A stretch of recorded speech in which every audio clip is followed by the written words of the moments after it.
We don't need to try to search for more energy. The energy is trying to come in, but we're blocking it unconsciously. So let's just clear everything and the energy is just going to naturally expand.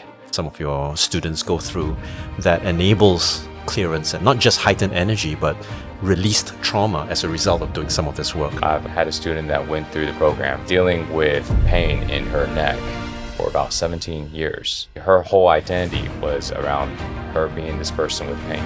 In just 2 weeks, she woke up one morning and the pain was down to... He spent 30 years mastering the body, breaking world records and building an empire. But his hardest battle wasn't in the gym. After a life-altering inner journey, he returned with a new mission to teach us that true power isn't about muscle, it's about surrender and motivation. Mike Chang. My mind is the expression of my energy. When my energy changes, my mind changes. And my energy decreases, my mind capacity shrinks. And so if I increase my vibrational frequency, the mind evolves and perspective and processes evolve. If I didn't have this body, I probably wouldn't have any energy here. I had an experience about almost 10 years ago now. I was able to change the energy inside of me over a course of 6 hours. I was able to raise the frequency of it on a very high level. And I was able to also see how my persona, my ego, my story of who I am, I was able to see how it was all created. From there, I was able to see how low I was, how bad I was, how miserable I was. Even though on the outside, it looked like I was living this glorious life. I have an understanding of certain fundamental principles, laws, like understanding. I look at the mind as 3 layers. So layer number 1 is like conscious mind. It's just the audible voice in the head. Then the second layer is subconscious, and then the unconscious. Never have I imagined that I would come all the way to Bali and meet an extraordinary individual and get my mind blown. So thank you very much, Mike, for being on this quite impromptu podcast, but it's amazing to see what you do across the kinds of interviews that I've done in the past. You really bring out a different flavor, a different essence, not just because you're famous on Insta, but in my opinion, I think you bring a very nice, calming presence and a lot of wisdom. So I'm interested to tap into that and be very happy to exchange notes if you have questions for me as well.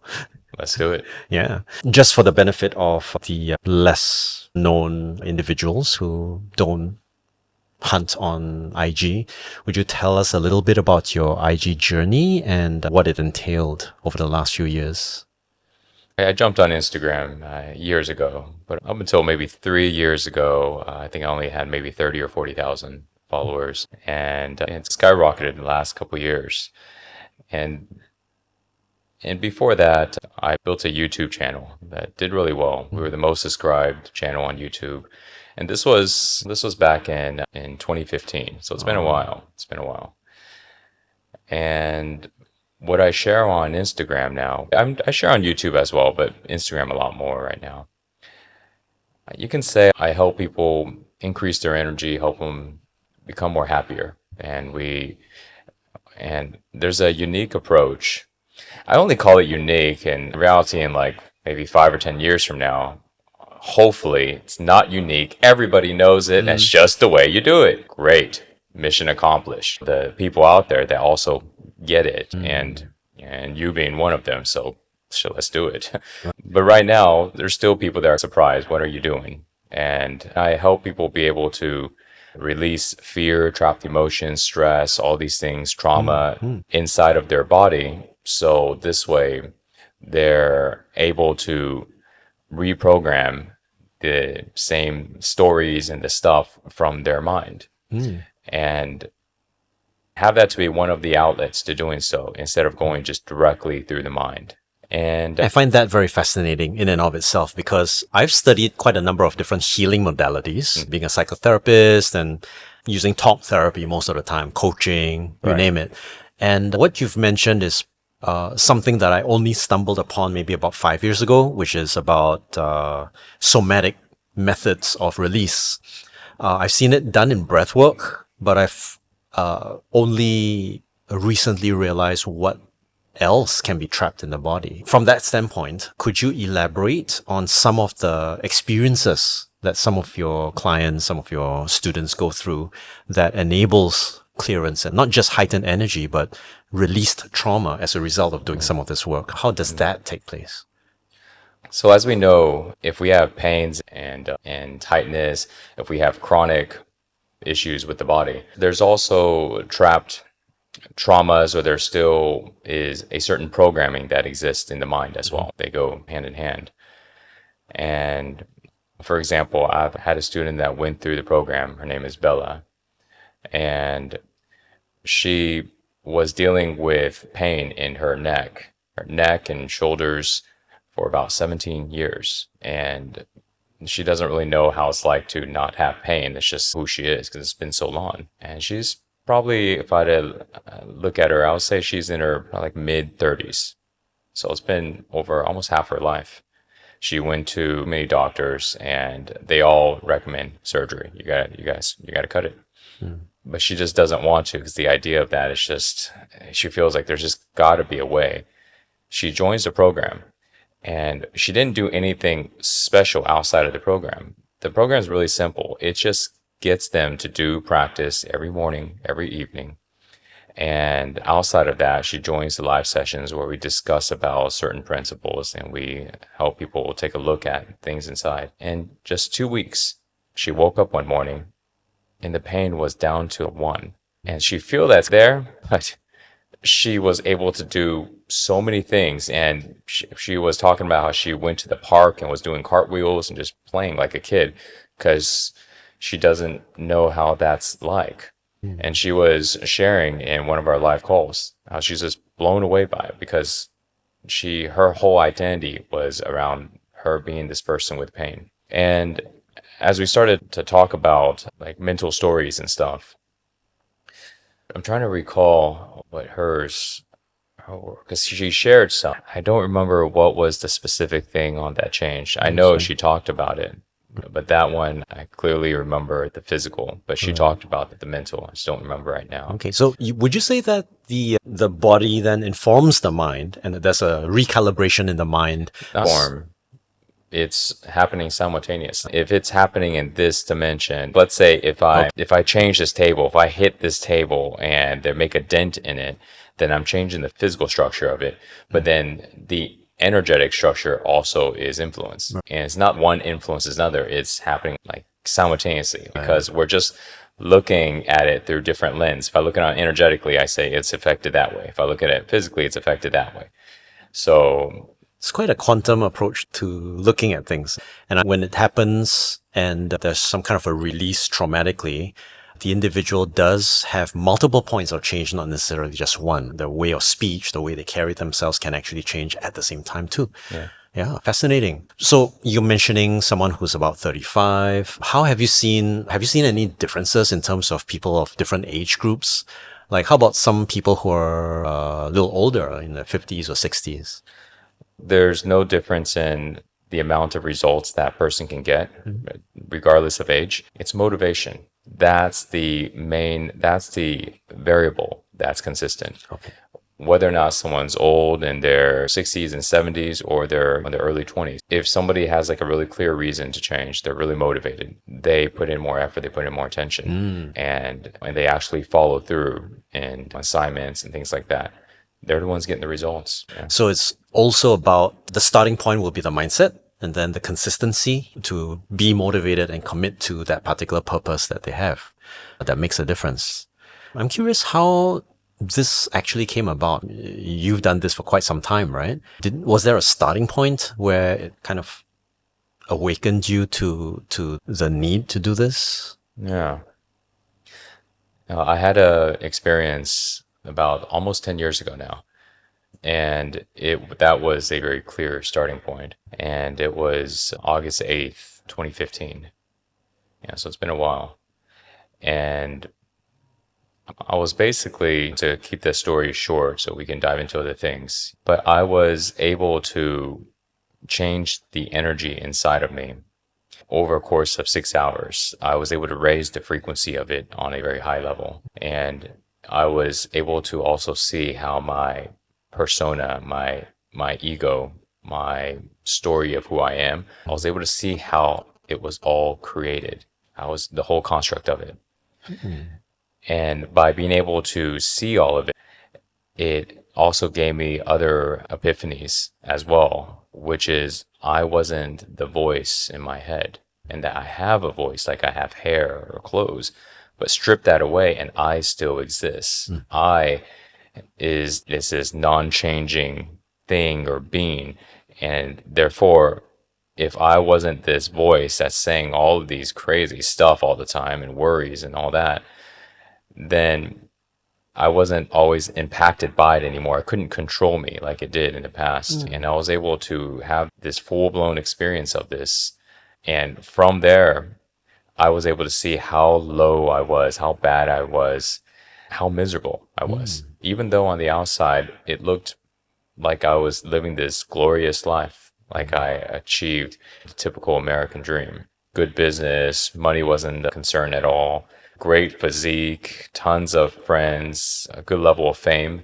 So it almost like I had a nice girlfriend, had a dog, and a beautiful house. Just didn't have the white picket fence. But I was so stressed and so fearful on the inside. And then the thing is, I didn't realize I was, because I had no reference point of it. It was like, that's just normal. I'm an entrepreneur. I work hard, and yeah, you get stressed a little bit. No big deal. You go into boxing, you get knocked out sometimes. No big deal. It's just part of the game. Yeah. I didn't realize the low place that I was in until I experienced a really high state of consciousness where my mind expanded and all the injuries on my body healed.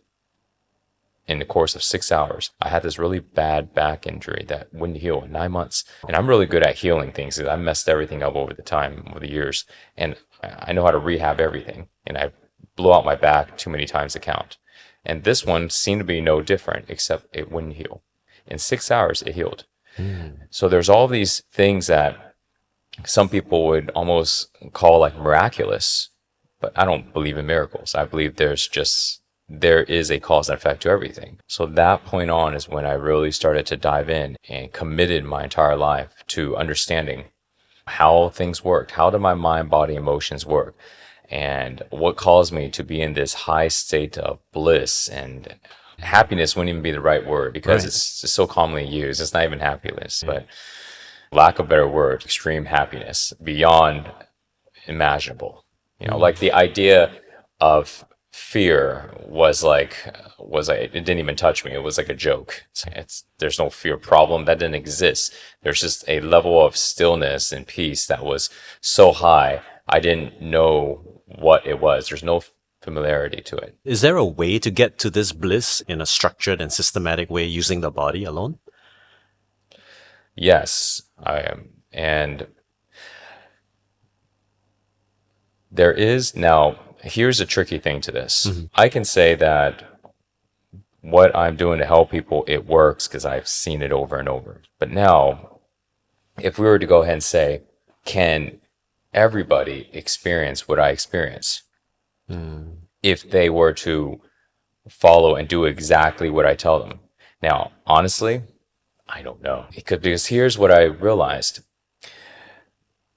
There's a certain element of our life to where it's not in our control, and we can do exactly the same thing that someone else did, but we are different.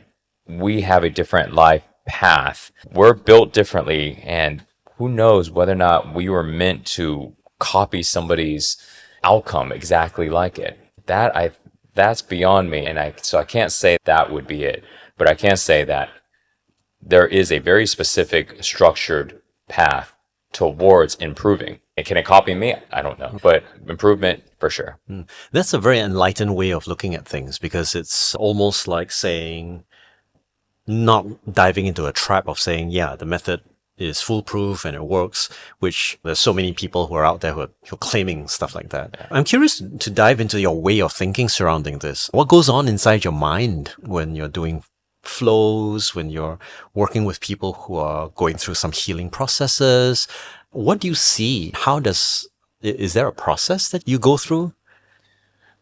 So I have an understanding of certain fundamental principles, laws, like understandings. And then based on that, I don't think about anything when I'm listening to somebody talk about their challenge or struggle. Okay. And I just sit there and I just listen.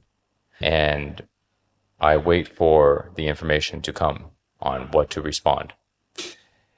This can only be done if I'm clear. If I'm not clear, nothing will come. And I don't sit there and try to think about things, because thinking about things is too limiting. It's too slow. It's like this person tells me this person has 20 data points, but by the time they get to data point 3, I'm trying to think about something, but I haven't heard data number 7 all the way to the other 17. That's a good point. And then after I hear all 20 of it, if I sit there and think the amount of information that I know and have to go through to see if it's right, it's such a slow process. It's like trying to search through a massive library, and instead of using the search bar that you can type in and it pops up. So then that's why I keep my mind very clear and I'm very present, and I have a very clear intention. Intention is always the same. It's help this person where they are at. It used to be tell them the truth. That evolved, but it used to be like that. And I remember I was like, okay, so this is how it works, and blah, blah, blah. And then over time, I learned that's not helping them. Yeah. Why do they need to know the truth? Because everybody should know the truth. Do they care or do I care? Oh, crap, I'm doing it for me. So then over time, I evolved it. Tell this person what they need to hear in order for them to progress. And with that intention, I just pay attention to what they're saying and be present. And then from there, if I don't know, I may ask something, or I may go, I think it's probably this.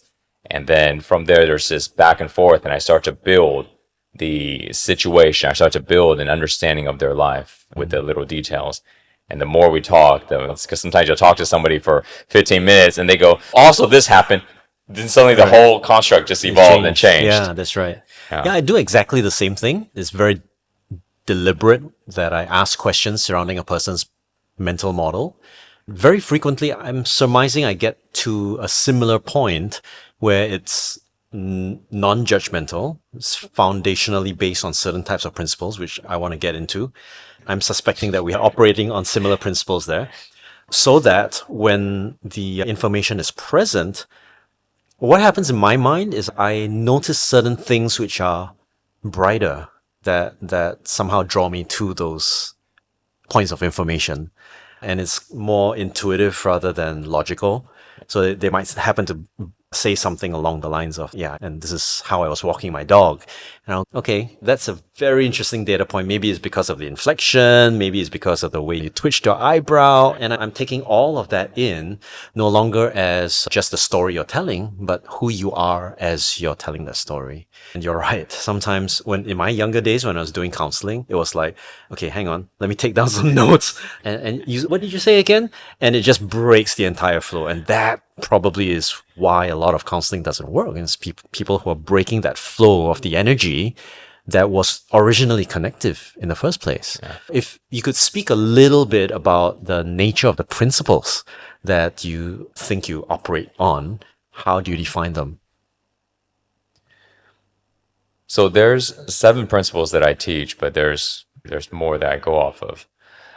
The way when I'm teaching is different than when I'm coaching and problem solving. Okay. It's similar, but there's some things that are different. So, for example, repetition creates mastery in habits. That one's really simple. Doesn't matter if you want, it doesn't matter what you're doing. If you want to get better at it, just do it more. Okay. All right. Have no judgment, compete, or compare. There's gray areas to this one. But this one's one that I teach, but there are gray areas when I use it to be able to help people, because judgments are needed sometimes. We need it for work. We need it to be able to communicate quickly. Okay. Do you like this shirt or that shirt? I like that shirt. It just has to be quicker. Certain things like where our attention goes are our energy flows. So I want to get away from this bad situation. It keeps flooding. It just keeps flooding into my life. First thing you're doing is you're paying attention too much to it. You're not paying attention to what you want, what you don't want. That's a fundamental one. Here's one that's on a more bigger scale. All problems happen from lack of acceptance of the present moment. So all problems kind of exist from there. If we accept the present moment, there's not a problem, but there is definitely probably an action or something I need to do or not do. Everybody needs to have their own experience of life. It helps people be able to let people be when people don't want to be helped, and be able to kind of accept it and let people fall, realizing that the fall itself is also valuable. Fascinating. I resonate with that last one about not necessarily always stepping in to help. Sometimes it's a cause and effect cycle that they've created for themselves anyway, that they need to get out of independently before any form of therapy, talk therapy or otherwise, is going to work for them. One of the interesting principles that I've come across is that the map is not the territory. So when I hear somebody say something, my job is to disbelieve it. They go, the problem is because of my mom or my dad. And I'm going like, okay, that's your hypothesis. Let's expand that and let's take a look at that map, because you may not have an updated map. And that's where the questions come. And that's where a lot of people begin to discover that it was a perspective, but it is not the perspective. And once they start shifting around that, it's funny, because I've had individuals, they come in and you're right, the attention is locked into that space of I'm not good enough or something is wrong. And just utilizing a version of connecting with them. I'm not sure whether you use any of these modalities. I'll just share a little bit and you tell me how that feels to you. Sometimes I feel a sensation that I get as a result of how my clients are speaking. And because of that, I tap into that sensation and I listen to the voice of that sensation. And then I speak from that voice and I say something like, did that dog really matter to you that much? Right? And suddenly they'll start breaking down in tears. And I'm going like, okay, that's really weird, but that's what's working. And the facade is removed and they begin on the real journey, because now I've opened the door.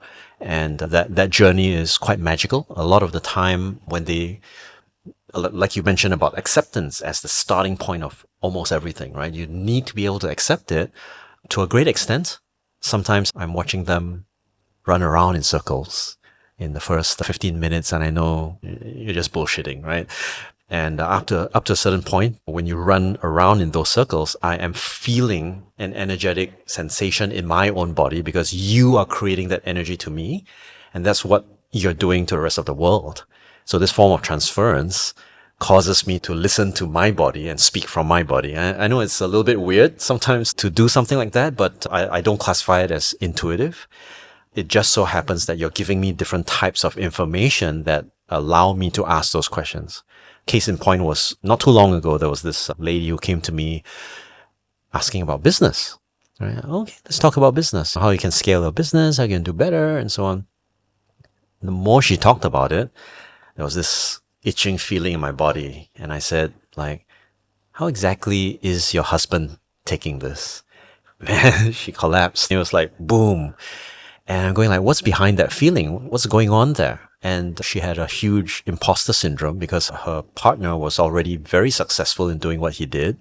And she was somehow trying to do this comparison.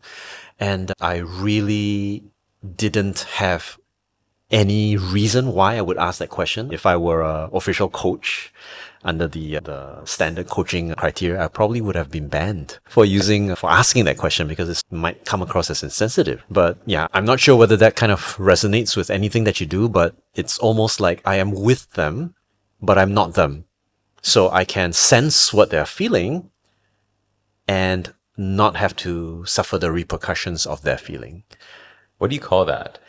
Because I do the same thing, and I think, but then you know how naming is like, there's a gazillion ways to name things. What would you call that? I think maybe the easiest way to label it would be empathy, but it's deeper than that. So I don't know, a sort of neuron firing that connects with some deeper emotional state, and the ability to put oneself in those shoes without necessarily being judgmental about it.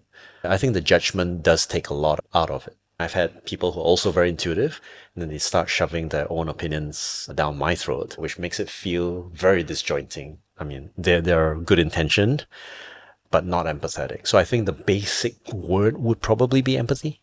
Okay. Interesting. So you do experience something like that. It's almost like All day long. the information comes, right? All day long, even now at this moment. But I have a different perspective of what's happening, even though it's the same thing. It's exactly the same thing, by the way. And I look at the mind as 3 layers. Okay. And in reality, we just put it in a box. We could have called it 8 layers or 20. But for the sake of simplicity, so I can understand it, explain it, wrap my head around it, I put it as 3 layers. So layer number 1 is like conscious mind. And it's just the audible voice in the head. Hey, I'm talking to myself and visualizing. I can see an image. That's conscious. And then the second layer is subconscious. That can be characterized by a sense of knowingness, awareness of something, a consciousness of something. Some people would call it listening. My feeling says this. I put that as the second layer. And then the unconscious. This layer is without our sense of self existing. It's just being conscious of. It's just conscious without our sense of self at all. So then when I'm doing that, or if you say when you're doing that, the way I see it is like our conscious mind is quiet. We're not thinking. There's no verbal sounds. And then what happens is our awareness is not having to give attention to the sound in our head, because the sound in our head is still, it's quiet.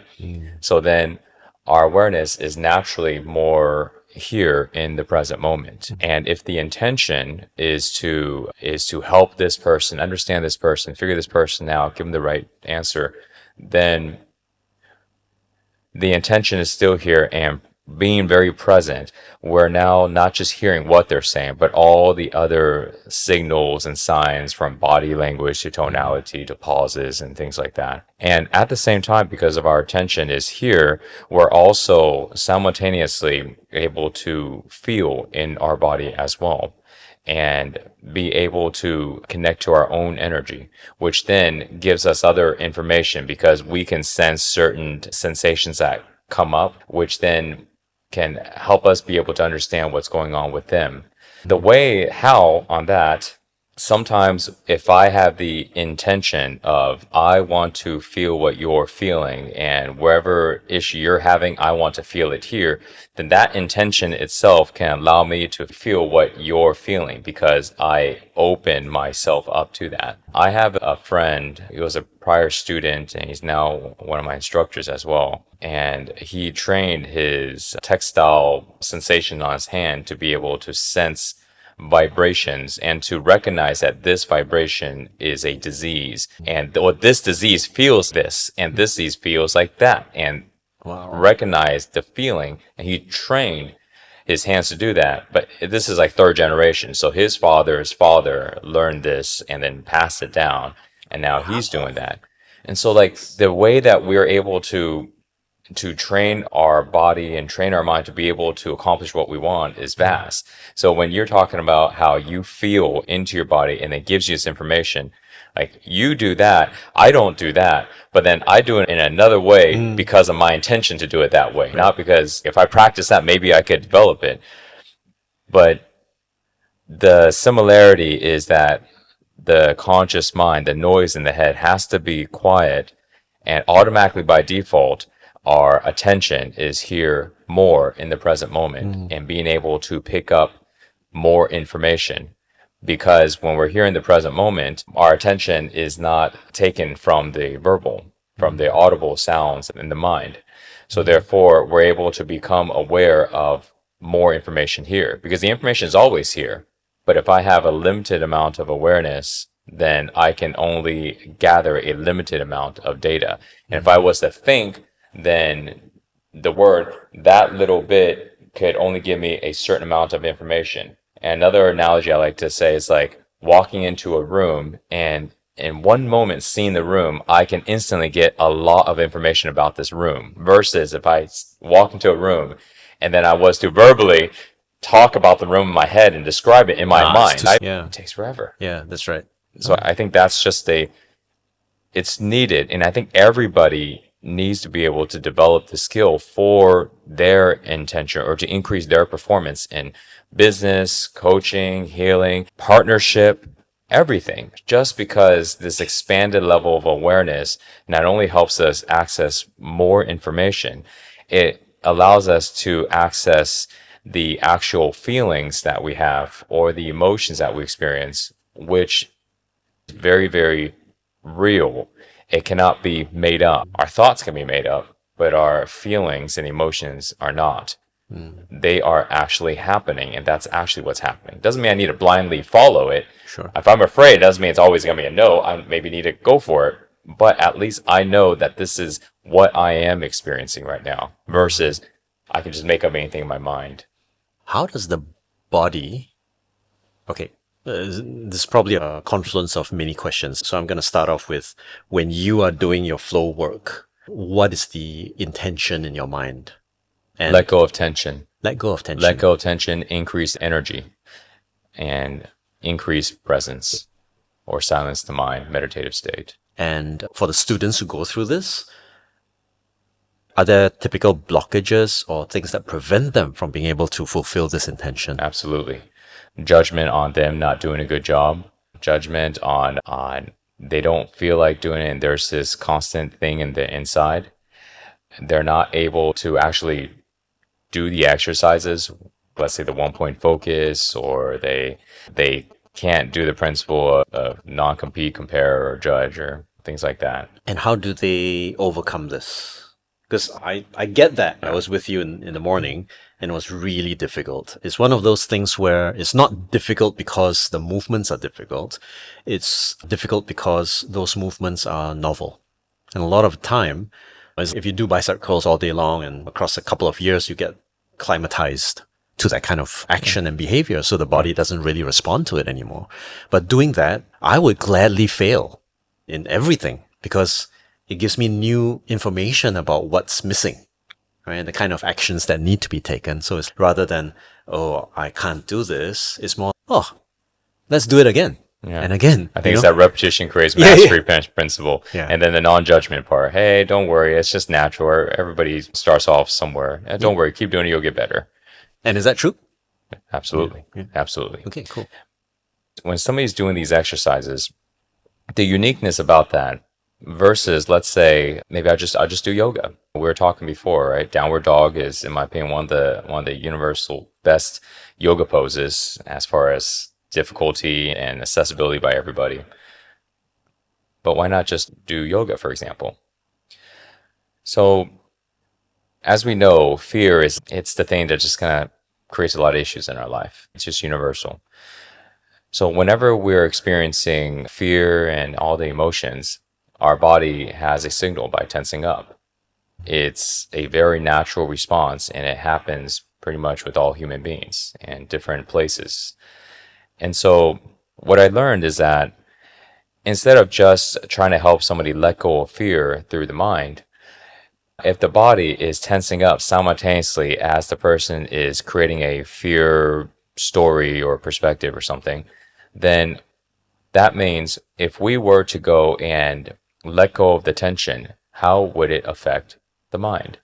And what I found is that if the body is relaxed and without tension, then the fear cannot maintain that energy, because fear is it's a certain energy frequency. That frequency can't be sustained. It can only be sustained through tension. Now, it doesn't mean that tension equals fear, but fear creates tension. It's a pattern. It's a pattern, Yeah. right? Because I can be tense and not be afraid. Yeah. So when I recognize that, then it's okay, good. Then the next thing is, when do I experience fear? And it's not just in one type of circumstances. I can be walking around doing something, and in the middle of that event, I'm experiencing fear.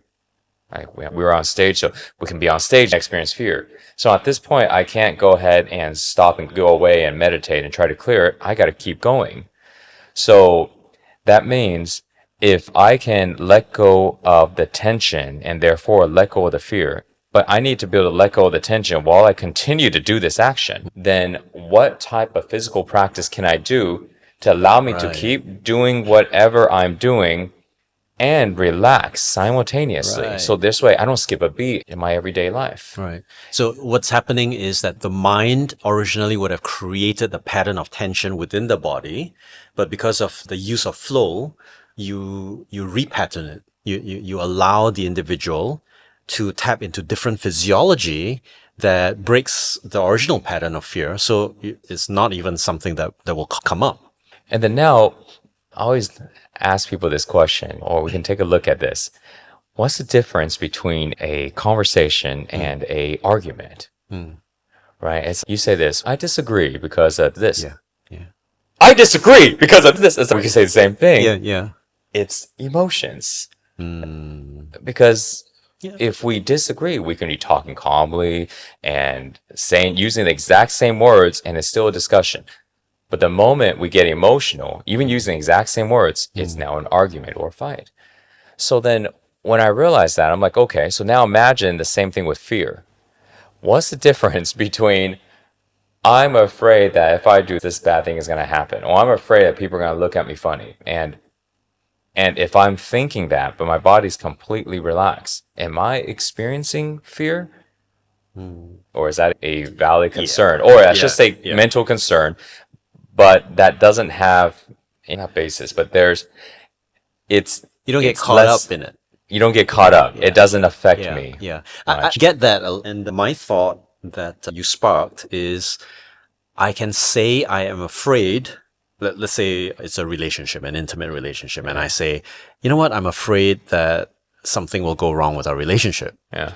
And if the partner listens and responds in a manner that doesn't have the DNA or the physical DNA or physical pattern of fear or anger, it will sound like, oh, tell me more about that. Compared with, oh, so you're saying there's something wrong with me. So it becomes accusatory. Or she can say, I feel the same. I'm afraid as well. Yeah. And it's still a discussion if she responds that way. Absolutely. She's just being honest. And That's right. And you guys can talk it out. And That's fascinating. I've only recently stumbled upon doing this kind of work because of couples therapy. I've avoided couples therapy for a long time because of my own insecurities, right? Because it's, hey, what's a divorced guy doing couples therapy? What can you do? And it's fascinating because I realize it's a lot about reflecting the physiology of that conversation. I tell people that whenever I'm doing couples therapy, it's like I'm watching a show. I'm watching a action thriller because for the first 30 minutes, I'm looking at your patterns and I'm saying, this is so fascinating. You just don't see each other's point until I go, okay, so you said this. Are you aware that why do you say that? Oh, are you aware that's why he said that? And she goes, no, not at all. First time I've heard it. I'm going like, you've been living with each other. said it before. Yeah, but it's precisely it. And one of the experiments I typically do to highlight this and in an exaggerated way is I get people to do an exercise. Let's have a common topic. Maybe we talk about, I don't know, workouts. And let's say we agree that workouts are good. So we're going to talk about workouts being good, right? But if I mismatch your body language and I start looking at you funny like that, and I start doing these kinds of things, you're going to get distracted. Your frame of reference is it's not going to be centered, right? To a point where you don't feel like continuing that conversation, even though that's an opinion that we agree on. It's the symptom of people checking their phones in a conversation, getting distracted, and up to a point you're going to go, come on, man, just forget it. And people just don't want to continue. Compared with, and I've done this experiment many times, let's have a contentious topic. What do you dislike? I like that. Let's have a debate on that. But we match our physiology, right? We match our body language. And what happens is that they sustain that conversation far more than the topic that they had alignment with, but they mismatched their body language. So there's something about the body that I'm very curious about. That's why I think there's this interconnection, this interlaced mechanism and I see it much more clearly now that you've explained it the way you do. Very fascinating. Yeah, body language.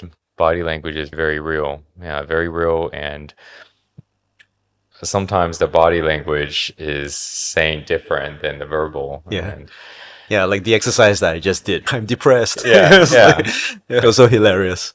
And I do realize that body is a language.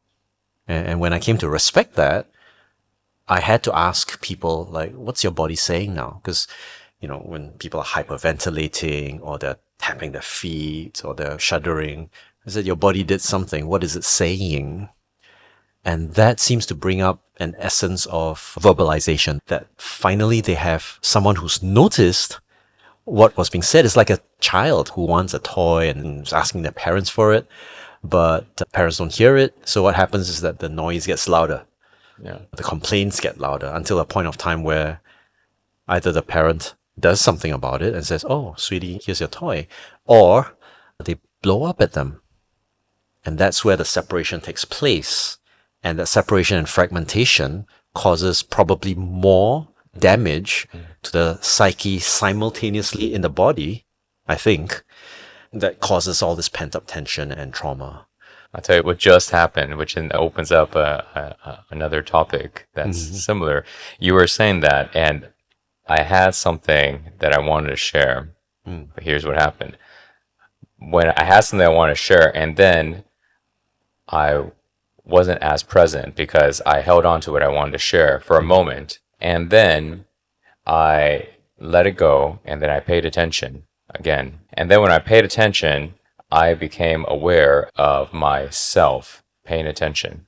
And then when I became aware of myself paying attention, I wasn't tapped into that subconscious mind. And then after you're finished, there was no response because I wasn't accessing the information anymore. All that just happened now. Yeah. And so you asked earlier about like the fundamental principles or foundations. One of the ones is letting go of my sense of self, or keeping it at the unconscious mind level. So it's there, but it's not enough. It's there, but it doesn't take much of my attention, which means my attention can stay present and I can constantly access that subconscious mind. I can constantly access the knowingness. And so therefore, constantly downloading. Abraham Hicks, constantly downloading, channeling. It's like when I listen to what she's saying, I'm like, okay, or basically you're just in that state when you're speaking and teaching. You can call it downloads. That's why it's like names are just infinite in how they want to describe it. But yeah, but that just happened. And I practiced being able to switch it. But I found out how to do it about 2.5 years ago. But I've been on this journey ever since 2015. And so I've been trying to do it and I couldn't, not until about 2.5 years ago. Oh. And I accessed this. And then when I accessed it, my understanding of everything evolved a bit. It all shifted. And that's a fundamental thing, which is all problems that we have in our life is because we have a sense of self, ego, we have a persona. All emotions come from judgment. Judgment can only happen through sense of self. Without sense of self, there is no judgment because there's no person behind the wheel to judge anything. There's just things that are always happening, which means without sense of self, there's no judgment, which means without sense of self, there's no emotion, which means we're completely objective. We're completely logical, not as conscious mind logical, but just looking at things without the biasm, right? And without the sense of self, we are able to perform higher at every single thing because, as we hear very often, it's ourself that stops ourself. I'm the biggest hurdle. I'm the biggest enemy because instead of just doing the thing, I think about myself, or I'm aware of myself doing the thing. And so therefore I'm always in the way. Remove it and I will be able to operate or express at the highest capacity. I may not be able to express as good as you, but I'll express as good as what I can express. And this is for every single person, which is just so powerful and valuable. That's a message that I continuously share. And I know sometimes it's just because it's so out there. You get it, but for people are just, but it doesn't matter because maybe I'm planting a seed for the future. For sure. Yeah. One of the equations that comes to mind for me in my coaching practice is that successful performance equals to potential minus interference. And we all know we've got pretty much infinite potential, right? Which means we've got pretty close to infinite interference as well. Because otherwise we'll be healing instantaneously within 6 hours, maybe slightly more.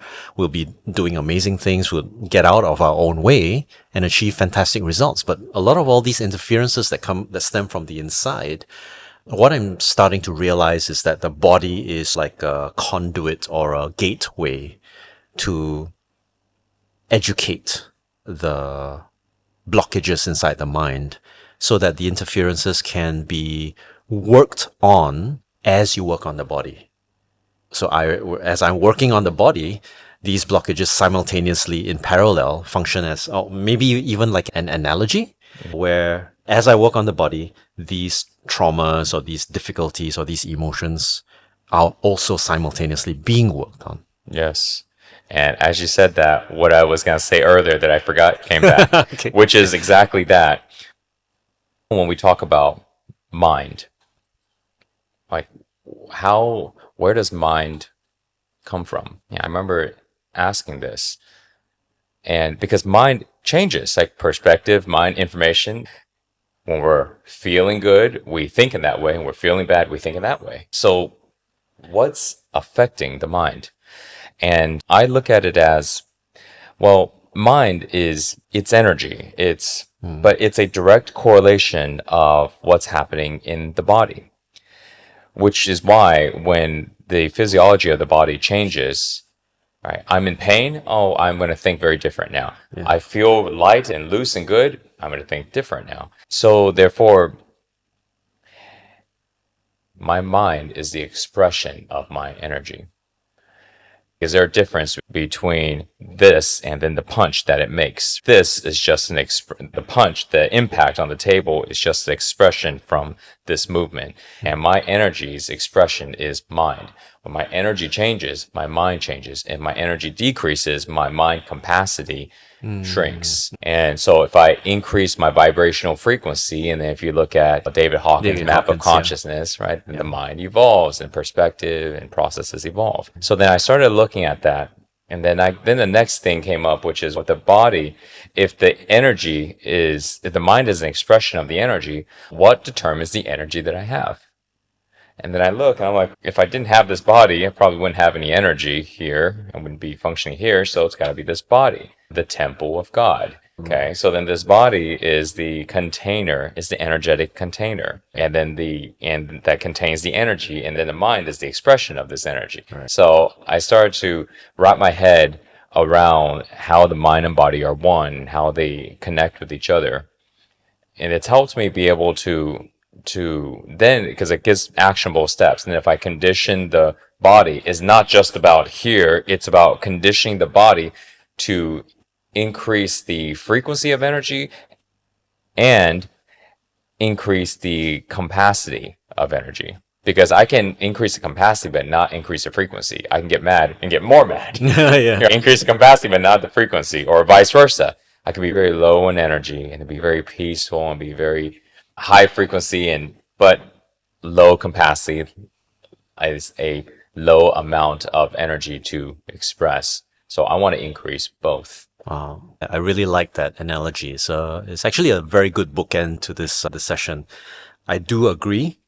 Haven't heard it that way before, but the body being a container of energy, if it's not taken care of, then of course there'll be short circuits somewhere that prevent the energy from even circulating in the first place. So this is fascinating. I'm not young myself. Coming close to 50 gives me this opportunity to revisit how I will extend that energy, right, beyond what I already have.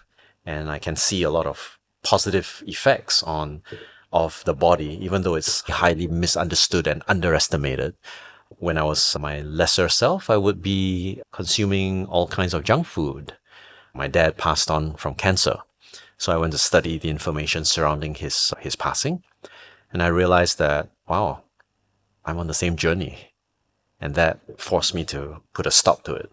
And then to start eating healthy, working out. I dropped from 85 kilograms to 68 within a span of 4 months. Wow. After realizing that. And I was grieving, and there were other things that were going on.